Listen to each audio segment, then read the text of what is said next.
میرا دل بدل دے، میرا غفلت میں ڈوبا دل بدل دے،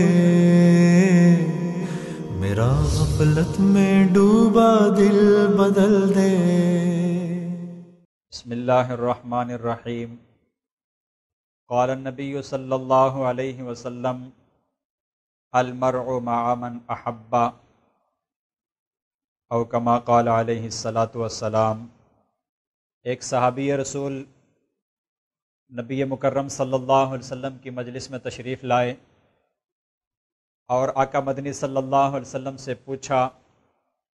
متی الساعۃ یا رسول اللہ، اے اللہ کے رسول قیامت کب آئے گی؟ تو آپ صلی اللہ علیہ وسلم نے اس صحابی سے پوچھا، ما اعددت لہا، آپ نے قیامت کے لیے کیا تیاری کر رکھی ہے؟ قیامت کی جلدی ہے تو قیامت کے لیے تیاری کیا کی ہے؟ صحابی رسول نے جواب میں کہا، اے اللہ کے نبی، بہت زیادہ تیاری تو میں نے نہیں کی، نہ میرے پاس کوئی بہت زیادہ نمازیں ہیں، نہ بہت زیادہ روزے رکھے ہیں، نہ بہت زیادہ ذکر یا تلاوت ہے یا نفلیں ہیں یا صدقات و خیرات ہے، لیکن ایک بات ہے، وَلَٰكِنِّي احب اللہ و رسولہ، لیکن ایک بات ہے وہ یہ کہ میں اللہ اور اللہ کے رسول سے محبت کرتا ہوں، میرے دل میں اللہ اور اللہ کے رسول کا سچا عشق اور محبت ہے،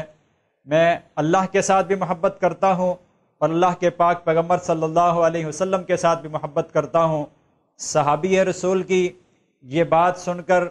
نبی مکرم صلی اللہ علیہ وسلم نے ارشاد فرمایا، انت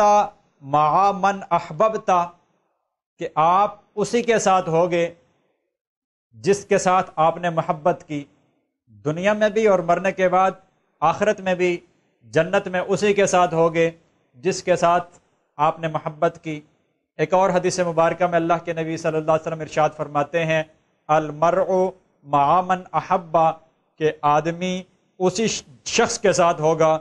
جس کے ساتھ اس نے محبت کی۔ اگر ہم انبیاء کے ساتھ، صحابہ کرام کے ساتھ، شہداء کے ساتھ، سلف صالحین کے ساتھ، اولیاء کرام بزرگان دین کے ساتھ محبت کریں گے تو انشاءاللہ العزیز کل قیامت والے دن ہمارا حشر بھی انبیاء کے ساتھ، صحابہ، شہداء، اولیاء کرام اور بزرگان دین نیک لوگوں کے ساتھ ہوگا، ان کے غلاموں کی صفوں میں ہمیں بھی اٹھنا نصیب ہوگا۔ اس لیے ضروری ہے کہ ہم نیک لوگوں کے ساتھ، اولیاء کے ساتھ، بزرگان دین کے ساتھ ہم اپنا اٹھنا بیٹھنا میل جول رکھیں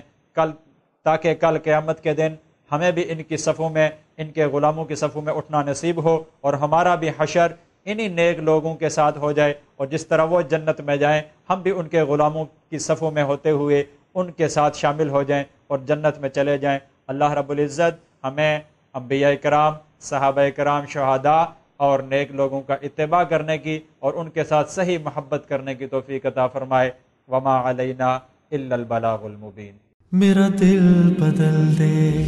میرا غفلت میں ڈوبا دل بدل دے،